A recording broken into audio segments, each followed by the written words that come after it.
Pemirsa masih bersama kami di Presisi Siang. Sebagai bentuk kesiapan dan evaluasi kinerja personel, Kepala Operasi Madagoraya memimpin apel konsolidasi tahap 4 tahun 2025 berlangsung di Posko Totis Toko Rondo, Kabupaten Poso pada Selasa 7 Oktober 2025.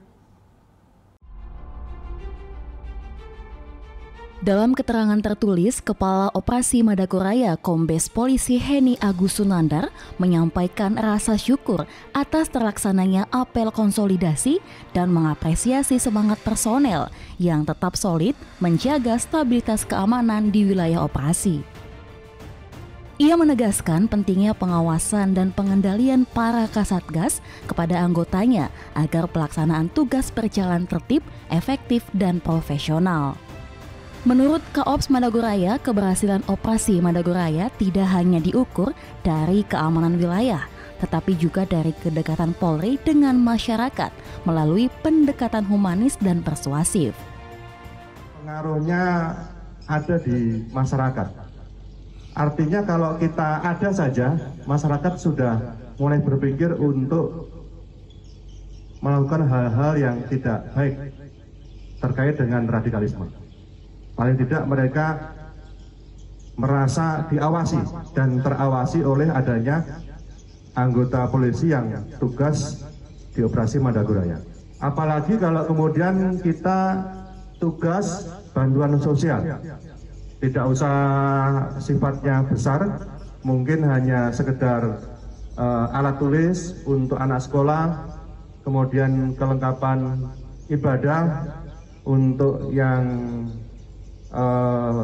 beragama Islam ataupun non-Is ataupun sembako ataupun yang lain, ini tentunya menambah nilai plus, menambah nilai lebih bagi diri kita dan bagi Polri di masyarakat.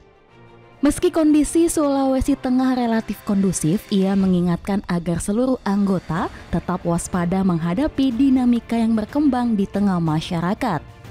Dengan semangat kebersamaan dan komitmen kuat seluruh personel, Operasi Madagoraya tahap 4 diharapkan dapat berjalan optimal serta menjadi bukti nyata peran Polri dalam menjaga stabilitas dan kedamaian di wilayah Sulawesi Tengah. Dari Humas Operasi Madagoraya, Polda Sulawesi Tengah melaporkan untuk Polri TV. Dan pemirsa, dalam semangat pengabdian dan kepedulian terhadap sesama, jajaran personel Batalion A Pelopor Satbrimob Polda Sumatera Utara kembali melaksanakan kegiatan bakti sosial Minggu Kasih dengan mengusung tema melayani melalui kasih.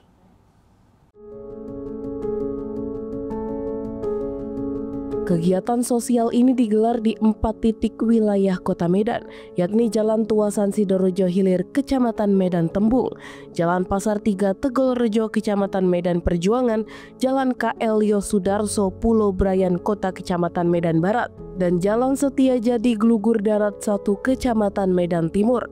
Kegiatan penuh makna ini dipimpin langsung oleh Danton 4 Kompi 1 Batalion A Pelopor, Ibda Setia Yudi, bersama dengan sejumlah personel Brimob yang terjun langsung ke tengah masyarakat untuk menyalurkan bantuan berupa paket sembako kepada warga yang membutuhkan. Dalam pelaksanaannya, suasana keakraban dan kebersamaan tampak begitu kental. Personel Brimob tidak hanya menyerahkan bantuan secara simbolis, tetapi juga berinteraksi hangat dengan warga setempat, mendengarkan keluh kesah mereka, dan memberikan motivasi agar tetap semangat menjalani kehidupan. Melalui kegiatan Minggu Kasih ini, Brimob Polda Sumatera Utara ingin menumbuhkan semangat gotong royong dan kepedulian sosial di tengah masyarakat. Brimob hadir bukan hanya sebagai penjaga keamanan, tetapi juga sebagai pelayan dan sahabat rakyat. Dari Humas Polda Sumatera Utara melaporkan untuk Polri TV.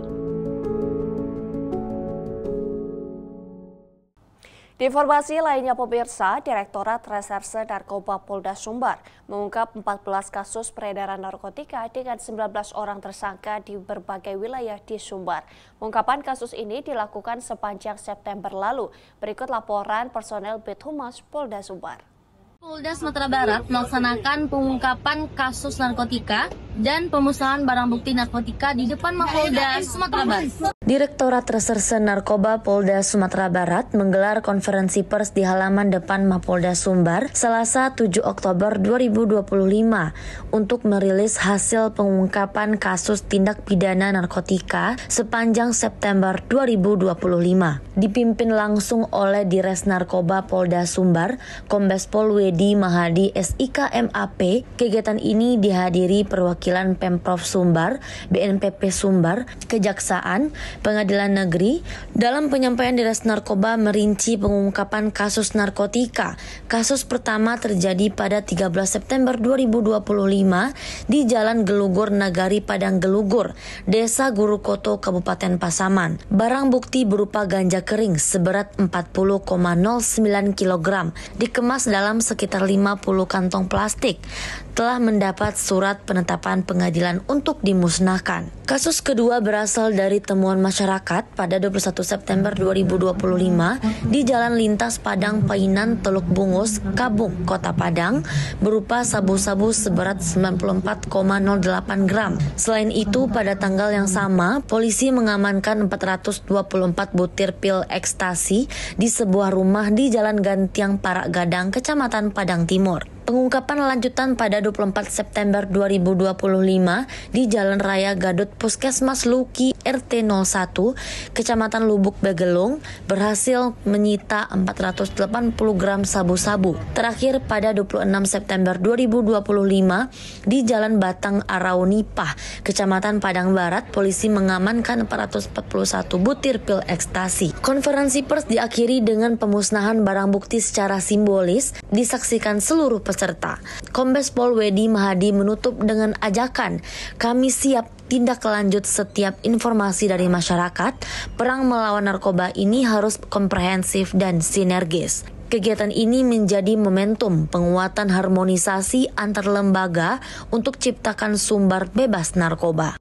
Karena dalam pemberantasan narkoba bukan hanya tempat dan untuk memberantas, namun kami lebih melakukan upaya edukatif. Yang pertama, penyadaran kembali dari masyarakat, dan semuanya kita melakukan pencegahan secara komprehensif. Apabila ada dimanapun tempat, akan kami tindak lanjuti menurut taktik dan teknis dari yang kami ada. Dari Polda Sumatera Barat, saya Bribda Miftahur Rahma melaporkan. Salam Presiden. Dan pemirsa, tradisi bakar batu adalah peringatan hari ulang tahun Kabupaten Paniai di ke-29 yang digelar di Kampung Madi pada Jumat 3 Oktober lalu. Acara yang dimulai pukul 15 waktu Indonesia bagian timur itu berlangsung meriah dengan partisipasi ribuan warga serta dukungan penuh aparat keamanan dari Polres Paniai dan personel Ops Damai Kartens 2025.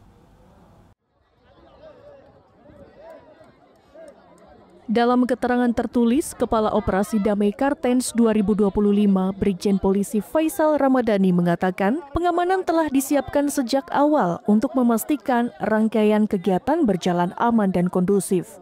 Meski demikian, suasana tetap hangat karena aparat tidak hanya bertugas menjaga keamanan, tetapi juga turut berbaur dengan warga dalam prosesi adat.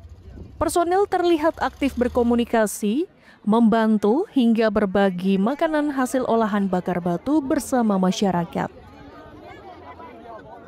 Wakil Kepala Operasi Damai Kartens 2025, Kombes Polisi Adarma Sinaga, dalam keterangannya mengatakan, aparat keamanan hadir bukan hanya untuk mengamankan jalannya acara, tetapi juga ikut merasakan kebersamaan dalam tradisi bakar batu.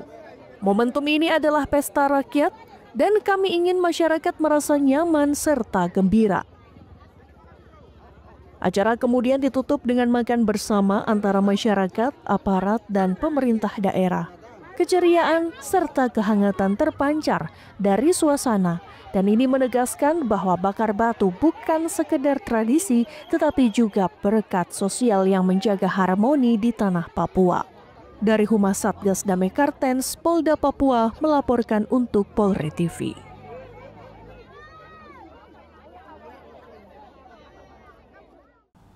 Pemirsa, Presisi yang akan segera kembali, tetaplah bersama kami.